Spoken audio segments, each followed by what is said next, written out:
Hello. Hi, welcome to week 12. I'm here today to do my presentation about the topic I choose since week 6. The topic is only patient have rights. So usually we always say like in general, like in any services, they always say the service is customers like customers have rights. So in the healthcare, is it the same thing with the patients? So today I'm gonna talk about um, um I'm gonna say talk about the patient having right or only the patient have right or not. In the healthcare field, usually patients are considered as a beneficiary of a healthcare services performed by healthcare specialists. So the healthcare specialists here are like nurses, doctors, psychologists. So depending on the field where the patient need. So do we have something in healthcare in general called patient-centered care. So patient-centered care means everything is only about the patient. Like like Sacristan says in his book, is defined patient-centered care as nothing about me without me. So that means nothing can be done without the because without the agreement of the patient. So in one side, we have the patient-centered care. Yes, if the patient-centered care in healthcare, what about those who provide the care? Do they always have a right as the patient has? So the patient-centered care here means everything about the patient. Everything about the patient means like the important to follow all the right of the patient. So anything cannot be done on the patient without his approval. And the fact that the patient here is like in necessity mean it need to be taken care of whatever happened, what will it doesn't matter which religion, which race, which uh,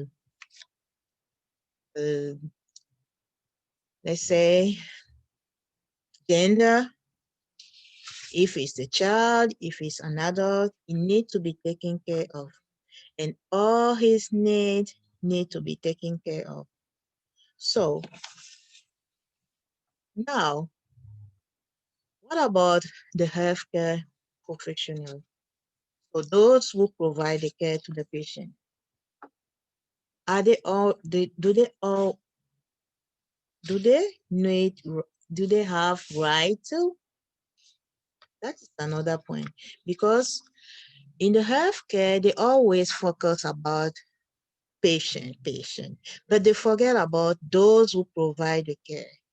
Those people also uh, need have rights like patient. And most of the time, there is a problem about the communication. So the communication between the relationship, the communication in the relationship between the patient and those who provide those care. And like Charles defined in his in the experience of communication, when a communicative relationship is established, feelings, opinions, ideas, values, and belief are exchanged through verbal and nonverbal communication channels in the hope of achieving some sort of share meaning. So in some circumstances, especially during care administered, the meaning of the message sent can be misinterpreted. Sometimes, like the healthcare can be I will take one example. In the healthcare, usually there are some patients who are on control medication. So they have this habit when they are in their house to take those medication at a different time. But when they are admitted at the hospital or at the nursing home, okay, start from the hospital. So the schedule change because they are used to take those medication at this time. When they are sent to the nursing home, for example, and when the times come for them to take that medication, they don't want to listen to anyone, to any other argument from the nurse. Like if the nurse tell them, okay, like he's gonna ask the medication at the time he usually takes it. And at this point, if the nurse tell them, okay, please, since you get from the hospital, the schedule of the medication has been changed. It's not at this time that you need to take this medication. Please, can you wait and take it by the time coming? Usually they don't listen to that part. They just say, oh, the nurse refused to give me my medication. And that is going to be a misinterpretation. And usually when the patient reported to the administration, like patient is always center care, they're going to believe the patient instead of the nurse. And they're going to send the nurse home and investigate and make sure that what has been said by the patient was right or wrong. But first of all, is the patient who is going to be in the who is going to be first. And that is not fair. For me, I think patients like nurses need to both need to have rights. So they need to be put on the same level. I know that there are nurses who are not okay, but it's not all the nurses who are not. And there need to be some equilibrium between both. Like if the patient accuses the nurse for doing something, they need to make sure right away that what the patient accused the nurses for, is it right or is it wrong? But in 100% time, they always say, oh, the patient has been accusing you for doing this. So that means you need to go home. Like if you are working at that time, they will say, okay, you need to go home so that we can investigate.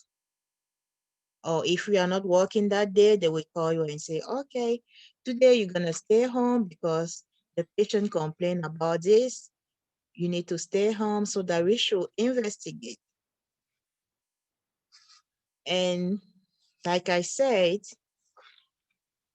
the vulnerability here is more on the on the people who administer care than the patient. So in conclusion, we can say that, so even if we realize that the patient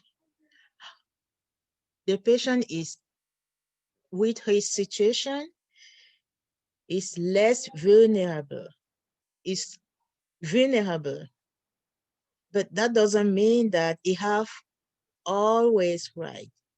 We the only thing we can say is that the patient is first, because of his situation we need to take care of, but also nurses need to be taken care of. Nurses who are part of the whole healthcare professional. So our suggestion should be that, so not only patient have right, but both healthcare provider and patient need to have the same opportunity and the same, we can say, the same right, and because both suffer the same. Thank you. And my name is Sylvia Natalie Wenhu, and this is my recording for this week 12 about the assignment given.